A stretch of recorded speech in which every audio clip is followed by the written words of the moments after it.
The Grandview Country Club's ballroom had never looked more spectacular. Crystal chandeliers cast warm light across the polished marble floors, while white roses and golden ribbons decorated every table. 200 of the city's most prominent families had gathered to celebrate Harold and Patricia Bennett's 30th wedding anniversary, the social event of the season. "Don't embarrass us here, Sophia." My mother's whispered words cut through the elegant atmosphere as she adjusted her pearl necklace for the third time. She looked resplendent in her navy blue Chanel gown, every inch the successful attorney's wife she'd worked 30 years to become. "This is the most important night of our lives," she continued, her voice barely audible above the string quartet playing Pachelbel's canon. "Everyone who matters in this city is here.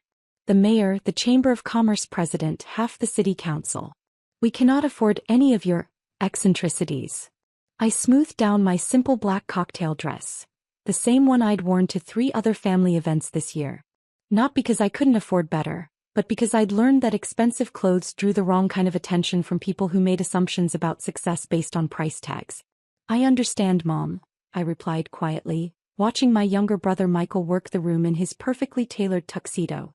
At 28 he was already making partner at Dad's law firm, following the approved family path toward respectability and social status. Dad appeared at Mom's elbow, resplendent in his custom-made dinner jacket. Harold Bennett, senior partner at Bennett & Associates, the man who'd built his legal practice into one of the region's most respected firms over 3 decades of careful relationship building and strategic networking. "Sophia," he said, his voice carrying that familiar tone of barely contained disappointment. "I see you decided to come after all. It's your anniversary, Dad." "Of course I came." "Well, just try to blend in tonight, all right? Don't mention your little art projects or whatever it is you do in that warehouse. If anyone asks, tell them you're in commercial real estate development. That sounds respectable."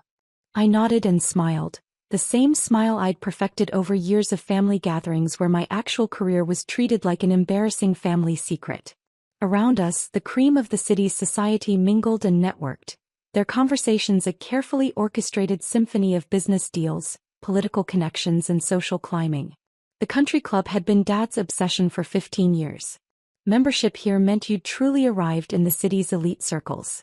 The initiation fee alone was $250,000, with annual dues of $50,000, prices that kept out anyone who wasn't serious about maintaining their social status.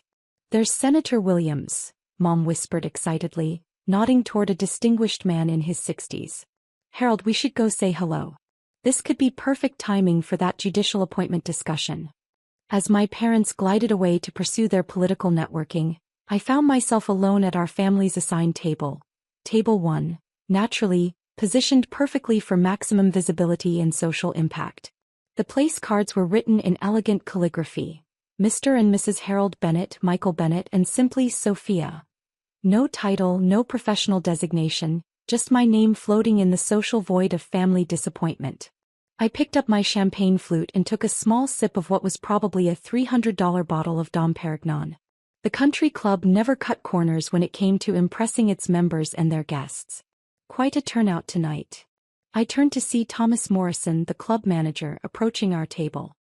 He was an older gentleman with silver hair and the kind of understated elegance that came from 30 years of managing the affairs of very wealthy people. "It's beautiful, Mr. Morrison. Mom and Dad must be thrilled." He smiled warmly. "Your parents have been wonderful members for so many years. Though I have to say, Miss Bennett, it's quite an honor to have you here tonight." I raised an eyebrow. "An honor?" "Oh yes," he said, lowering his voice slightly. "When I received the call from your assistant about the special arrangements for tonight, I was absolutely delighted. It's not every day we get to host an event for someone of your prominence in the business community." My assistant. Special arrangements. I felt my stomach drop slightly as I realized what was happening. "Mr. Morrison," I said carefully, "what exactly did my assistant tell you?" "About the acquisition, of course. Meridian Holdings' purchase of the Grandview Country Club. The paperwork was finalized this afternoon, wasn't it? Your assistant called to confirm the ownership transition would be seamless during tonight's celebration." The champagne flute felt suddenly heavy in my hand. Around us, the anniversary party continued in blissful ignorance. Guests laughing, the string quartet playing, my parents holding court near the senator's table. Of course, I said quietly. Seamless transition. Brilliant strategy really, Morrison continued enthusiastically. Acquiring the club just before your parents' anniversary celebration. They must be so proud. Though I suppose they already know about your real estate empire, don't they? Before I could answer, Dad's voice boomed across the ballroom. Ladies and gentlemen, if I could have your attention please.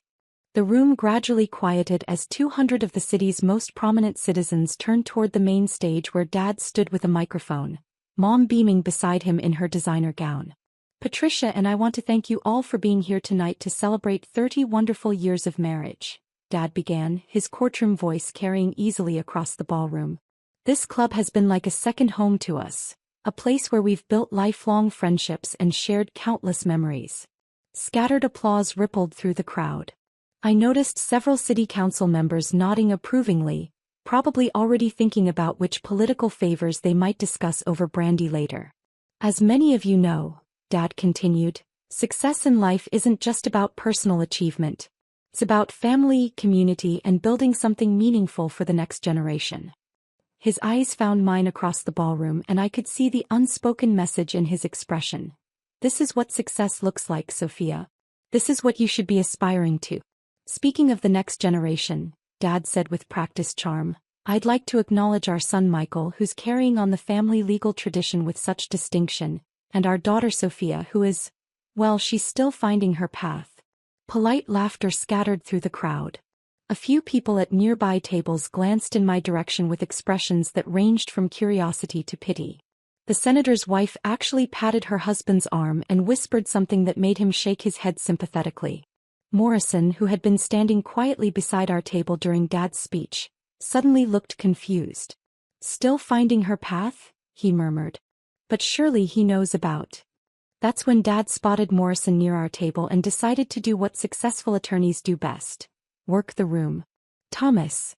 Dad called out jovially, stepping down from the stage. Come here, my friend. I want you to meet some of our distinguished guests. Morrison straightened his tie and walked toward Dad with a slightly puzzled expression. The crowd pressed closer, curious about this interaction between their host and the club's respected manager. Thomas Morrison has been managing this club for 15 years now? Dad announced to the gathered crowd. He's turned this place into the crown jewel of the city's social scene. Actually, sir, Morrison said, his voice carrying clearly in the suddenly quiet ballroom, I need to speak with you about that. There's been a significant change in the club's ownership structure. Dad's smile faltered slightly. Change? What kind of change? Morrison glanced around at the 200 faces watching this exchange with growing interest. Perhaps we should discuss this privately? Nonsense, Dad said, his attorney instincts kicking in. We're all friends here. What's this about, Thomas? Morrison cleared his throat nervously. Well, sir, as of this afternoon, the Grandview Country Club has been acquired by Meridian Holdings. The sale was finalized at 3:47 p.m. today. A murmur rippled through the crowd. Several people pulled out their phones, probably Googling Meridian Holdings to see what they could find. Acquired. Mom stepped forward, her social smile still perfectly in place but her voice carrying a slight edge. By whom? Morrison looked directly at me, then back at my parents with obvious confusion. By your daughter, sir. Miss Sophia Bennett is the principal owner of Meridian Holdings. The silence that followed was so complete I could hear the ice melting in people's drinks. Dad's champagne glass slipped from his fingers, shattering against the marble floor with a sound like a gunshot. Mom's glass followed a second later, Dom Perignon and crystal spreading across the ballroom floor in a glittering mess. I'm sorry, Dad said slowly, could you repeat that? Miss Bennett owns the country club now, Morrison said, speaking louder for the benefit of the 200 people hanging on every word. Meridian Holdings purchased the facility for $47 million this afternoon. It was quite competitive. We had 3 other offers, but Miss Bennett's was significantly higher and came with better terms for the staff. Michael appeared at Dad's side, looking like he'd been struck by lightning. Sophia owns the country club? I stood up slowly, feeling 200 pairs of eyes following my every movement. The simple black dress that had seemed so modest earlier now felt like armor as I walked across the ballroom floor toward my family. Actually, I said, my voice carrying clearly in the stunned silence. Meridian Holdings owns the country club. It's just one property in our portfolio. Your portfolio? Mom whispered. I pulled out my phone and opened my real estate management app, the same app one checked every morning to review overnight reports from our properties across 12 states. We own 43 commercial properties including 6 hotels, 12 office buildings, 8 retail centers, and now 17 private clubs. The room was so quiet you could have heard a pin drop. Even the string quartet had stopped playing. But you said you were in commercial real estate development, Dad said weakly. I am in commercial real estate development, I replied. I just didn't mention that I own most of the commercial real estate in this part of the state. Senator Williams stepped forward from the crowd, his political instincts clearly intrigued by this unexpected development. Miss Bennett, I had no idea we had such a significant business owner in our community. How large is your operation? Meridian Holdings manages approximately $2.3 billion in property assets, I said matter-of-factly. We employ about 800 people directly and support roughly 3,000 jobs indirectly through our various properties and developments. The murmur that ran through the crowd was like electricity. I could practically see people recalculating their entire understanding of the Bennett family hierarchy. 2.3 billion? Michael repeated, his voice cracking slightly on the word billion. That's the conservative valuation, I explained. The Seattle expansion we're planning should add another $600 million by next year. Morrison was beaming now, clearly delighted by this turn of events. Miss Bennett has been incredibly generous with our staff, by the way. She's implementing a profit-sharing program and providing full healthcare coverage for all employees. Mayor Davidson pushed through the crowd, his political radar fully activated. Miss Bennett, I don't think we've been properly introduced. I'm Mayor Davidson and I have to say this is quite impressive. Have you considered any public-private partnership opportunities with the city? Before I could answer, my phone rang with the distinctive tone I'd assigned to my chief financial officer. I glanced at the screen. Robert Chinfifo. Excuse me, I said to the crowd. I need to take this. It's about the Portland acquisition. I answered the phone without putting it on speaker this time. I'd learned that lesson from too many dramatic family moments. Hello, Robert. Sophia, great news. The Portland deal just closed. $340 million for the entire waterfront development project. We officially own the largest mixed-use development on the West Coast now. I couldn't help but smile. Excellent. Any complications? None. The city council was thrilled to have a developer with our track record taking over. They're especially excited about our affordable housing commitment. Perfect. I'll review the integration plans tomorrow. Actually, there's one more thing.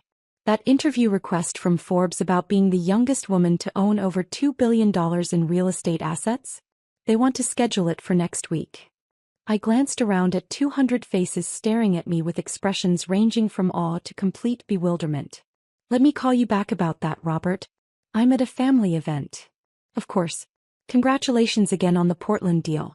This puts us ahead of schedule for the $5 billion portfolio target. I ended the call and slipped my phone back into my purse. The ballroom remained absolutely silent. $5 billion? Dad asked faintly. That's our 3-year growth target, I explained. We're currently ahead of schedule. Mom had gone completely pale. Sophia, I don't understand. If you own all this, why do you live in that little apartment? Why do you drive that old Honda? Why didn't you tell us? Because I wanted to see if you'd love me and respect me when you thought I was just someone who was still finding her path, I said gently. I wanted to know if your pride in me was conditional on my net worth. The truth hung in the ballroom air like incense from a cathedral. For years, you've introduced me as the daughter who hasn't figured things out yet. You've apologized for my lifestyle, dismissed my work, and treated my career choices like they were temporary phases I'd eventually outgrow. I looked around at the crowd of the city's most prominent citizens, all hanging on every word of this very public family drama. But I have figured things out. I just did it quietly without fanfare while you were looking for the kind of success that comes with expensive clothes and social recognition. Morrison stepped forward with a gentle cough.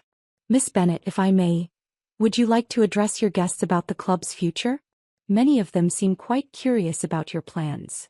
I looked at him, then at my parents, then at the 200 faces watching this unfold like a live soap opera.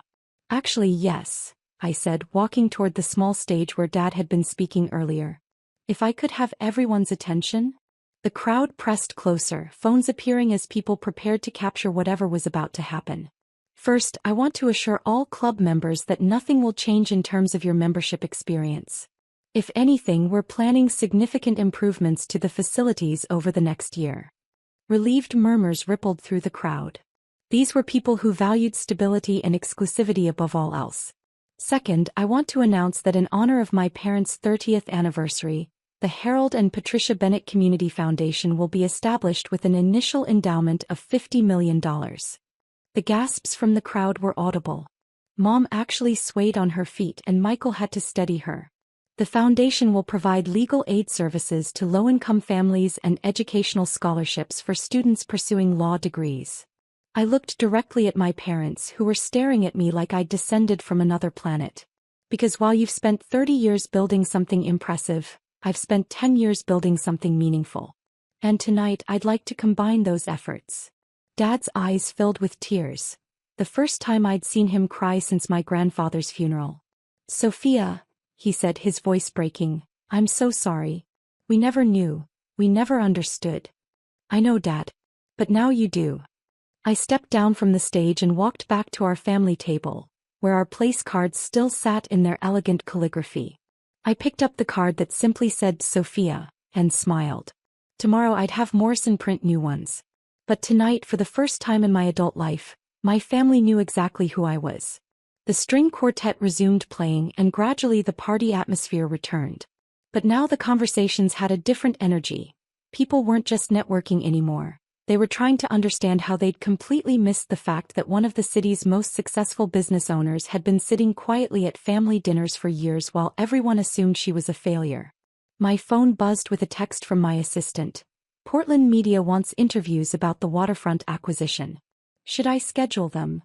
I looked around at my parents, who were now surrounded by city leaders wanting to discuss the new foundation, and at Michael, who was answering questions about what it was like to have a billionaire sister he'd never known existed.